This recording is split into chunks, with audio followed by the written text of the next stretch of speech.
Hello, everyone. My name is Amari Jeremiah. I'm the founding director of Next Generation Language Access. Next Generation Language Access, our mission is to train high school students, okay, my apologies, high school students to become professional interpreters in the future. I'm here with an actual interpreter, okay, Marlene, who's here to talk about the day in the life of an interpreter, what it's like to be an interpreter, and provide some insights for people working in the field. Hi, Marlene. Hi, Amari. Thank you for having me. Of course, of course. Would you mind introducing yourself? So my name is Marlene Mejia. I've been a medical interpreter and now educational interpreter for about a few years now. I lost count. So now we have a business called Mejia 831 Language Solutions with my partner, and we are specializing exclusively in all educational settings, interpretation and translation needs for school districts and other educational organizations that want to ensure accurate and reliable interpretation for their multilingual communities. Okay, very nice. Awesome work. Very important work as well. Yes. So, Marlene, I'm curious, as an interpreter, before you go into a session, I'm sure you have many sessions and every session is different. How do you prepare for all these different types of sessions? What do you typically do to prepare for an assignment?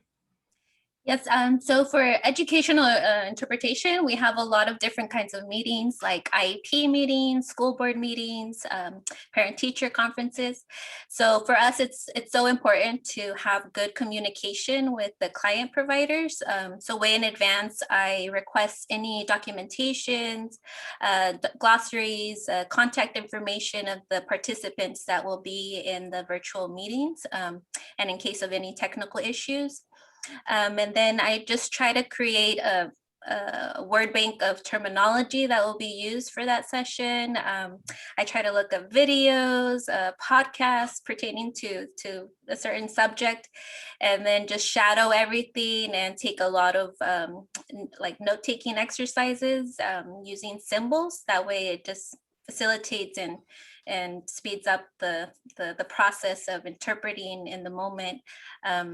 So I feel like that helps a lot to prepare and feel confident for each session. Also, well, now that we're doing remote interpretation, I make sure that I have a good headset. I have two monitors so I can see the speaker. And on the other monitor, I try to have my notes up, my online dictionaries. And then also I use a phone or another device to connect to that meeting. And then just in case there's a disconnect or the LEP needs to dial in with their phone. So I can use my phone to facilitate a teleconference with the provider and the LEP. And then, so 30 minutes before the session starts, I try to just be self-aware of my posture, do some breathing exercises, warming up my vocal cords for a long session.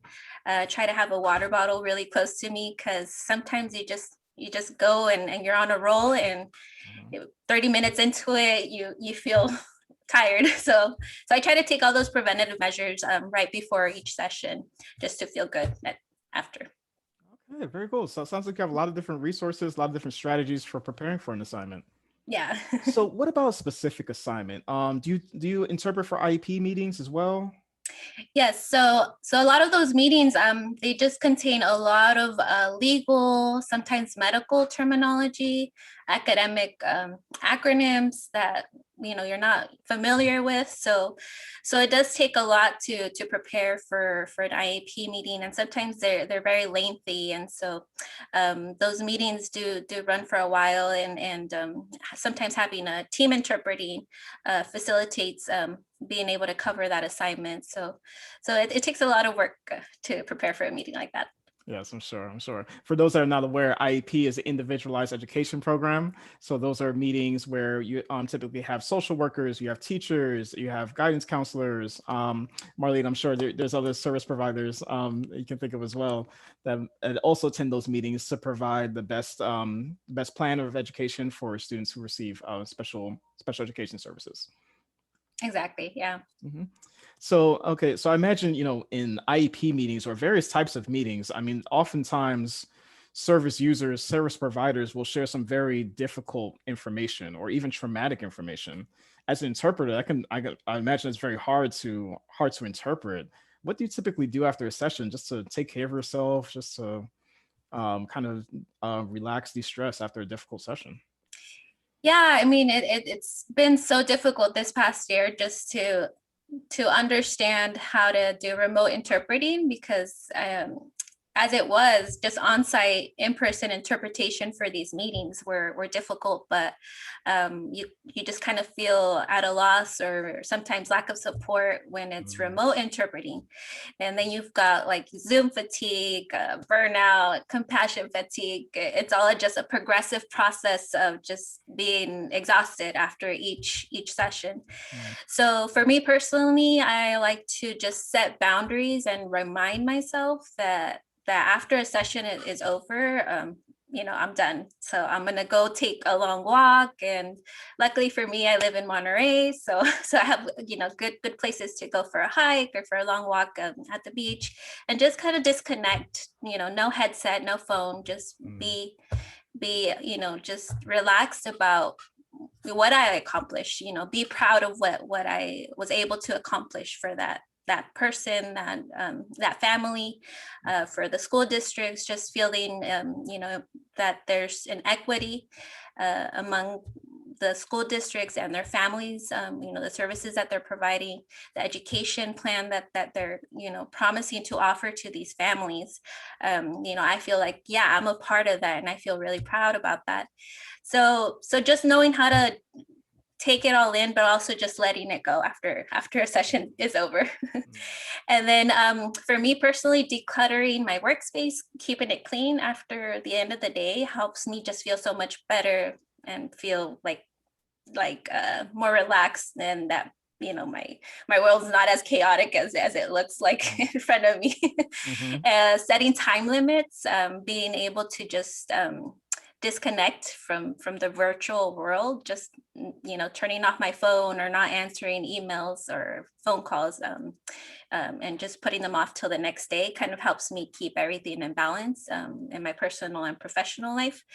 So just those little habits just go a long way and make a difference in my professional career.